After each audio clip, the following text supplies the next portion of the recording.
பெட்ல இந்த கர்ச்சீஃப் இருந்தது. வந்தவங்க யாரோ விட்டுட்டு போயிட்டாங்கன்னு நினைக்கிறேன். அவங்க கிட்ட இதை கொடுத்துருங்க.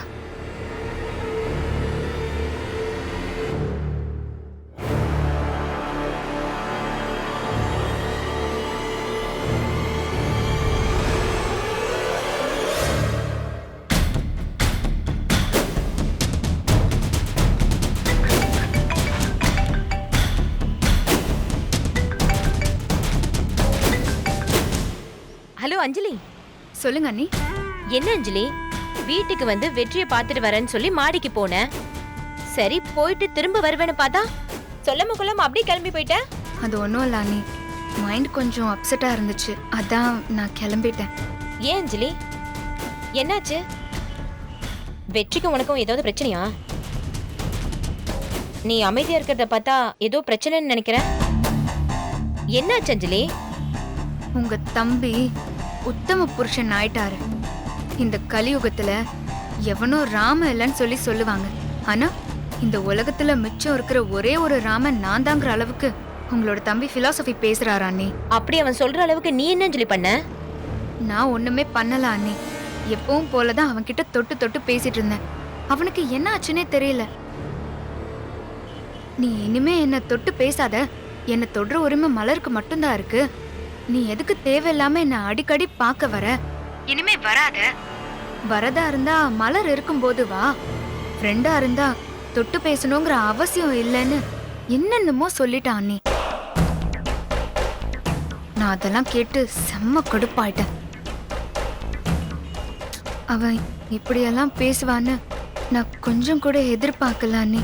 நான் அழுதுட்டே அங்கிருந்து கிளம்பி வந்துட்டேன். நீ அவசரப்பட்டு கிளம்புனது தப்பு அஞ்சலி. இருந்து அவன் கூட சண்டை போட்டு இருந்திருக்கணும்.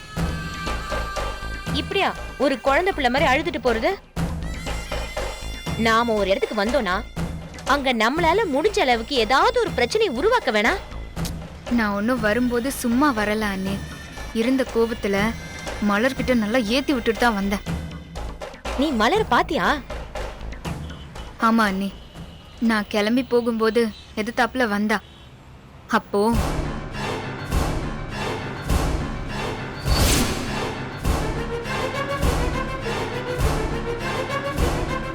ஹாய் மலர். அவன்கிட்ட சிரிச்சு பேசிட்டு இருந்ததுல எனக்கு நேரம் போனதே தெரியல. வெற்றிய நல்லா பாத்துக்கங்க, இல்லைன்னா நான் உங்க கூட வந்து சண்டை போடுவேன்.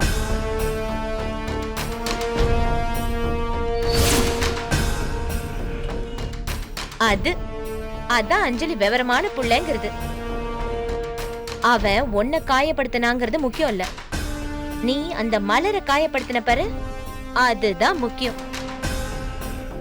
நான் கூட என்னடா பள்ளிக்கூடத்துல இருந்து வந்தவ மூஞ்ச அப்படியே தூக்கி வச்சுக்கிட்டே திரியறாளேன்னு பார்த்தேன். இப்பதானே தெரியுது அதுக்கு காரணம் நீதானே. என்ன நீ சொல்றீங்க?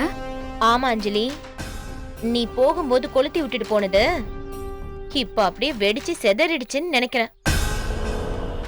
அம்மனி வந்ததுல இருந்து ஒரே மூட் அவுட்டாவே இருக்காங்க. இவன் போய் பேசினாலும் அவ சரியா பேசாம அப்படியே கடமைக்குன்னு தான் ஏதோ பதில் சொல்றான். உன்னால 2 பேருக்கும் ஏதோ லடாயின்னு தான் நினைக்கிறேன்.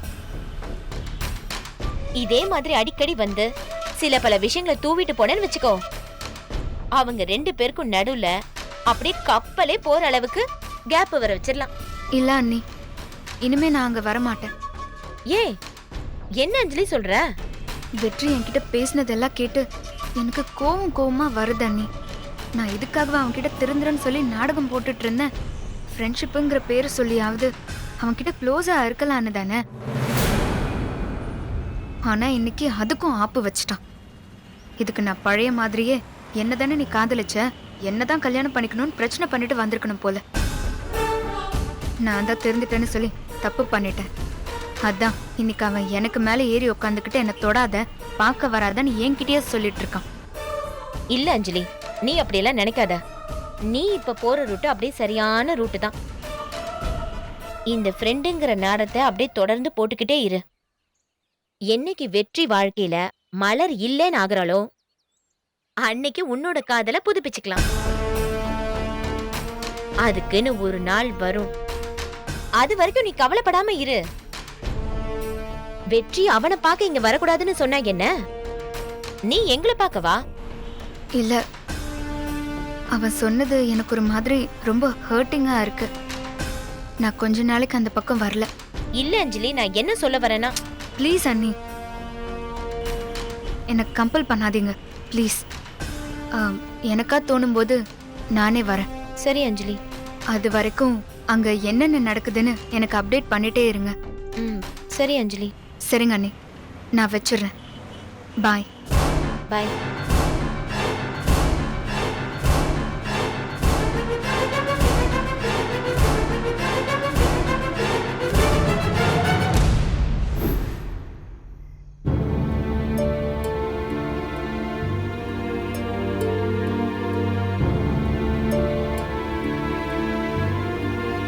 மாப்பிள்ள, மறுபடி சொல்றேன்னு கோச்சுக்காத. எங்களுக்கு என்னமோ அஞ்சலி மேல 1% கூட நல்ல அபிப்பிராயம் கிடையவே கிடையாது. யோ, ஃப்ரெண்டா பழகலாம்யா, அதுக்குன்னு ஒரு வரமுறை இருக்குல்ல. உனக்கு தான் கல்யாணம் ஆயிடுச்சுன்னு தெரியும்ல. சுய புத்தி இருக்கிறவ என்ன பண்ணுவா? ஒரு அடி எட்ட நின்னு என்னங்க எப்படி இருக்கீங்க, பொண்டாட்டி கூட சந்தோஷமா இருக்கீங்களா என்னன்னு கேட்டுட்டு டிஸ்டன்ஸை மெயின்டைன் பண்ணி டீசெண்டா இருப்பா. ஆனா இந்த புள்ள என்னடான்னா வாரத்துக்கு 4 தடவை வீட்டுக்கு வருது. அதுவும் மலரு புள்ள இல்லாத நேரமா வருது. நீ தூங்கிட்டு இருக்கும்போது பக்கத்துல உட்காந்து கையை புடிச்சு பேசுது. இந்த கையில என்னத்தையும் கிறுக்கி விட்டு ஃபீல் பண்ணுது. இதெல்லாம் எந்த வகையில மாப்பிள்ள நியாயம்? ஏயா, இந்த மலரு புள்ள தலைவலின்னு சொல்லிச்சே, அது சும்மாலாம் ஒண்ணும் வரல. அந்த அஞ்சலி புள்ளியாலதான் வந்திருக்கோம். இந்த பார்வதி, உன்னோட பழைய வாழ்க்கையை கொஞ்சம் யோசிச்சு பாரு. அவ உனக்கு வெறும் ஃப்ரெண்டு மட்டும் கிடையாதுயா, உன்னோட முன்னாள் காதலி. அது மட்டும் கிடையாது, உன் கல்யாணத்துக்கு அப்புறம் நீ எப்படி என்ன விட்டுட்டு மலருக்கு தாலியை கட்டலாம்? என்னைக்கா இருந்தாலும் நீ எனக்கு தான்னு ஏகப்பட்ட வில்லத்தனம் பண்ணவ. இன்னைக்கு என்னவோ நான் திருந்திட்டேன், நல்லவளா மாறிட்டேன்றத நீ வேணா நம்பலாம் தம்பி, ஆனா நாங்க நம்ப மாட்டோம். அம்பிட்டு தூரம் வந்தவ எதுக்கு இந்த கர்ச்சிப்பை விட்டுட்டு போனோம்? ஏன் விட்டுட்டு போகணும்னு கேட்குறேன். எல்லாம் ஒரு காரணமாக தான்யா. இதை விட்டுட்டு போனா மலர் புள்ள வந்த உடனே அதை பார்த்துக்கிட்டு டென்ஷன் ஆகணும். யாரோ நாம இல்லாத நேரத்தில் ரூமுக்கு வந்துட்டு போயிருக்காங்கன்னு மலர் நினைக்கணும். அது மூலமா உன்னை சந்தேகப்படணும். அது மூலமா உங்க 2 பேருக்கு நடுவில் ஏதாச்சும் ஒரு பிரச்சனை வரணும்ட்டு நல்ல பிளான் பண்ணி தாயா எல்லாத்தையும் பண்ணிக்கிட்டு இருக்குது. அது யோ, அது உனக்கு தாயா புரிய மாட்டேங்குது. புரியாமலாம் இல்லைண்ணே. வீட்டுக்கு வரவள வர வேணான்னு எப்படி நான் முகத்தில் அடிச்ச மாதிரி சொல்றது? அததான் இத்தனை நாளா யோசிச்சுக்கிட்டு இருந்தேன். ஆனா நானே இன்னைக்கு பொறுமையை இழந்து இனிமே இங்க வராத, என்னை தொட்டு பேசாத அப்படின்னு மூஞ்சில் அடிச்ச மாதிரி பேசிட்டேன். அவ்வளோ அழுதுகிட்டே கோவமா எந்திரிச்சுதான் போனா. அதனால இனிமே இங்க வர மாட்டான்னு தான் நினைக்கிறேன். மாப்பிள்ள, இன்னைக்கு நீ பண்ண பாத்தியா, அதுதாயா 100க்கு 100 சரியான விஷயம். யோ, இததாயா நீ எப்ப பண்ணுவோம் நாங்க காத்துக்கிட்டு கிடந்தோம். மாப்பிள்ள, அதை இன்னைக்காவது பண்ண பாத்தியா, எங்களுக்கு சந்தோஷம் தாயா. மாப்பிள்ள, மலர் என்னதாயா சொல்லிச்சு? வந்ததுல இருந்து தலைவலிக்குதுன்னு சொன்னான். தலைவலி தைலம் தேய்ச்சி விட்டேன். வீட்டுக்கு யாராவது வந்தாங்களான்னு கேட்டு இந்த கர்ச்சீஃபை கொடுத்துட்டு அவ பாட்டுக்கு போயிட்டா. மாப்பிள்ள, இங்க பாரியா, அந்த புள்ள மனசுக்குள்ள 1000 விஷயம் இருக்கு. அதை உன்கிட்ட சொல்ல முடியாம அந்த கர்ச்சீஃபை இப்படி கேட்டு கொடுத்துட்டு போயிடுச்சுன்னு நினைக்கிறேன். யோ, நான் இப்ப எழுதி தரேன்யா. அந்த அஞ்சலி புள்ளையால மலரு மனசு ரொம்ப காயப்பட்டிருக்கியா? மாப்பிள்ள, அந்த காயத்துக்கு மருந்து போட வேண்டியது நீதான்யா. நான் சொல்றது கேளு மாப்பிள்ள. இதுக்கு மேலே நீ வளர விடாத. ஆரம்பத்திலே கிள்ளி எரிஞ்சிரு. இல்லாட்டி தேவையில்லாத மனக்குழப்பங்கள் நிறைய வரும்.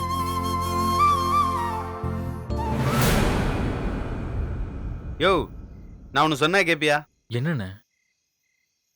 பிரச்சனை ஆனாலும் பரவாயில்ல, என்ன ஆனாலும் பரவாயில்லையா, உன் வாழ்க்கையில நடந்த எல்லாத்தையுமே மலர்கிட்ட சொல்லிரு. இந்த பாருமா, அன்னைக்கு ஏதோ நீங்க காதலிச்சிங்களான்னு கேட்ட, ஆனா நான் அன்னைக்கு ஏதாவது ஒன்று சொன்னா உன் மனசு கஷ்டப்படுமேங்கிறதுக்காக நான் இல்லைன்னு சொல்லிட்டேன்.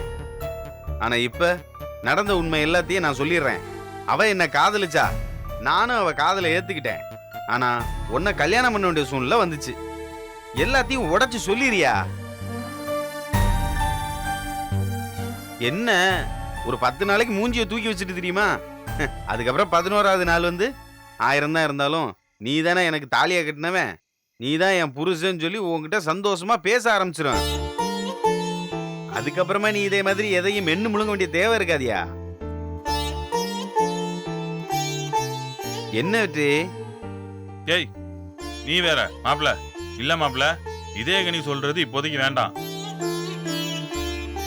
ஏற்கனவே அந்த புள்ள மனசு சங்கடப்பட்டுட்டு இருக்க நேரத்துல போய் நீ இத போய் சொன்னேன்னு வச்சுக்கேன், எரியிற கொல்லியில எண்ணெயை ஊத்துற மாதிரி ஆயிடும்.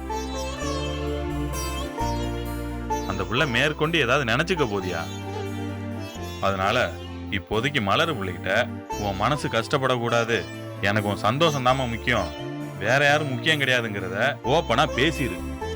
நேத்து என்ன நடந்துச்சுங்கிற விஷயத்தை எடுத்து சொல்லிரியா? இங்க பாரியா, அந்த பிள்ளைய சமாதானப்படுத்தி அந்த பிள்ளை மனசுல இருக்கிற காயத்துக்கு மருந்த போட பாரியா. அப்படிதாயா சொல்லுவோம். என்ன மாப்பிள்ள சொல்ற? புரியுது மாமா. சரி அப்ப போய் அந்த பிள்ளைய சமாதானப்படுத்து. ஏய் ஒரு நிமிஷம், அந்த கர்ச்சிப்பை கொடுத்துட்டு போயா. அதை வேற நீ கையில வச்சுக்கிட்டு இன்னும் இந்த கர்ச்சிப்பை கீழே போடலையான்னு நினைக்க போகுது. இரு ஒரு நிமிஷம்.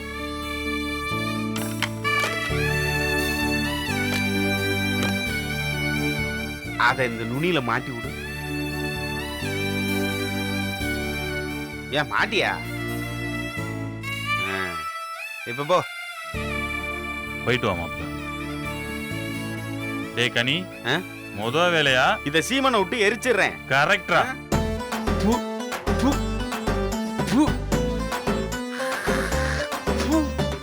தர்த்திரியம் போய் தொலையட்டும் இதோட. சை.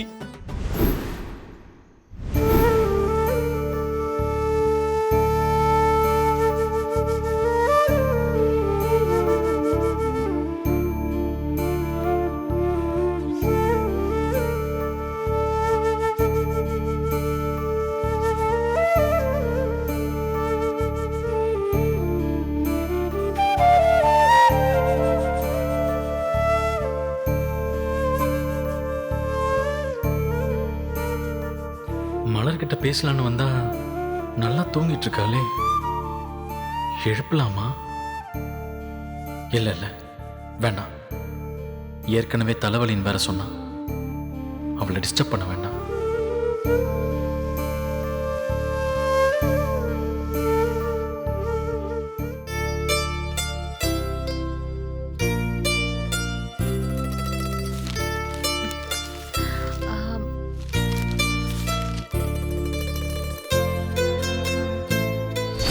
நான் உங்ககிட்ட ஒன்று சொல்லலாமா? என்ன மலர்? நாளையில இருந்து நானே நடந்து வந்துடுறேன். நீங்க என்ன கூப்பிட வர வேண்டாம்.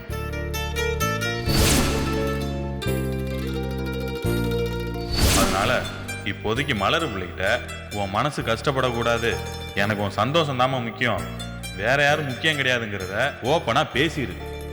நேத்து என்ன நடந்துச்சுங்கிற விஷயத்தை எடுத்து சொல்லிரியா? நான் வரேங்க. ஒரு நிமிஷம்.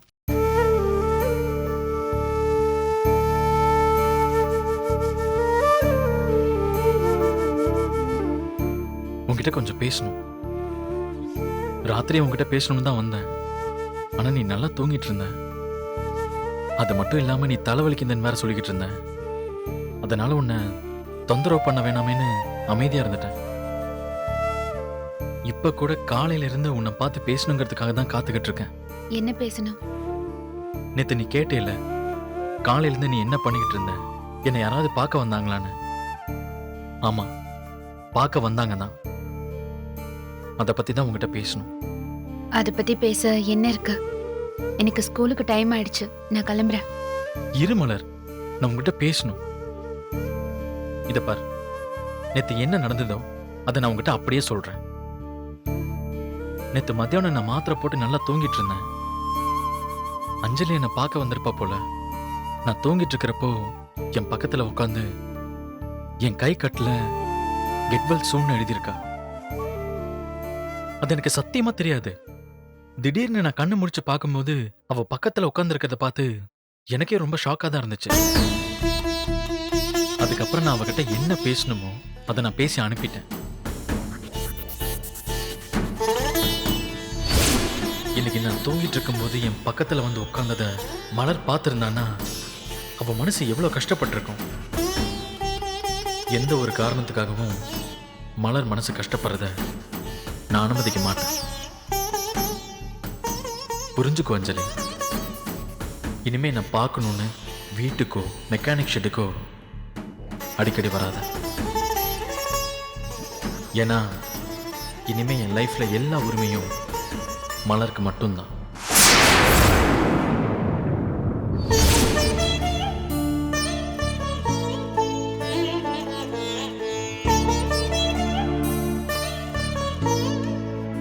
அவ என் கூட காலேஜ்ல படிச்சவ. காலேஜ்ல படிக்கும் போதுல இருந்தே அவ அப்படிதான் பேசுவா. ஏதோ அவளுக்கு மட்டும்தான் என் மேல அக்கறை இருக்கிற மாதிரி நடந்துக்குவா.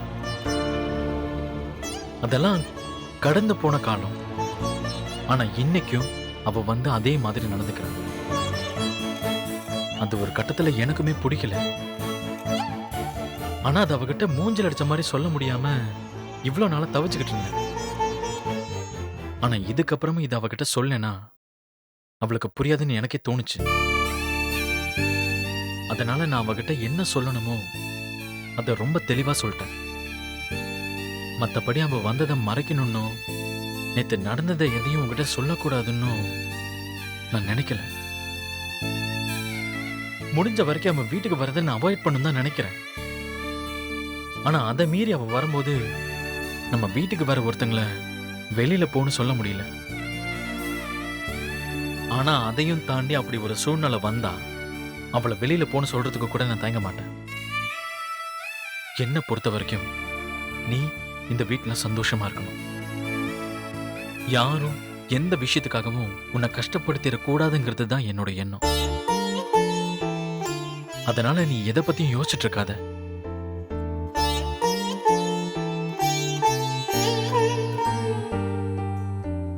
அப்புறம் ஏன் அவ அப்படி சொல்லிட்டு போனா?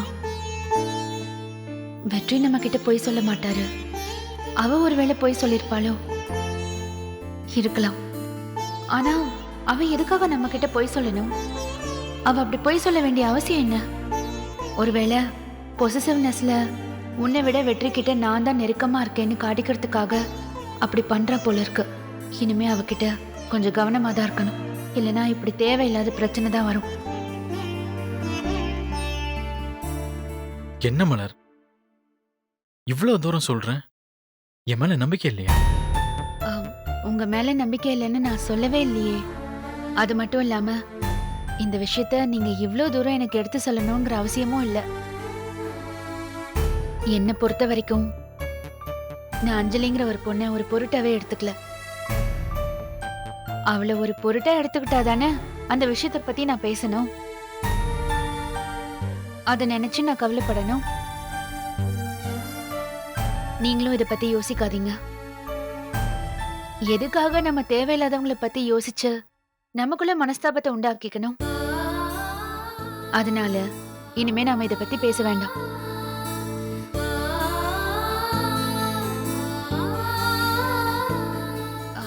எனக்கு ஸ்கூலுக்கு டைம் ஆயிடுச்சு. ஸ்கூல்ல டிராப் பண்றீங்களா?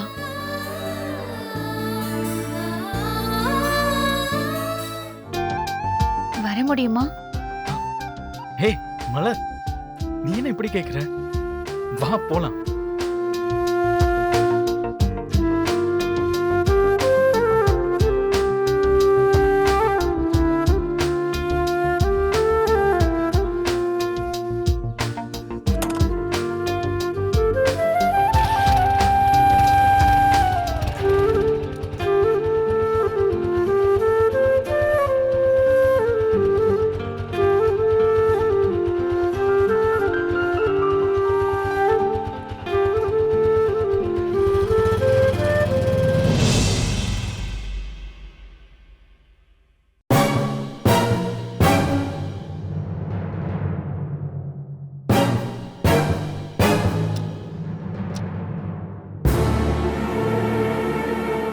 மணி 8:30 ஆயிடுச்சு, இன்னும் எந்திரிக்காம கும்பக்காரன மாதிரி எப்படி தூங்கிட்டு இருக்கான் பாரு.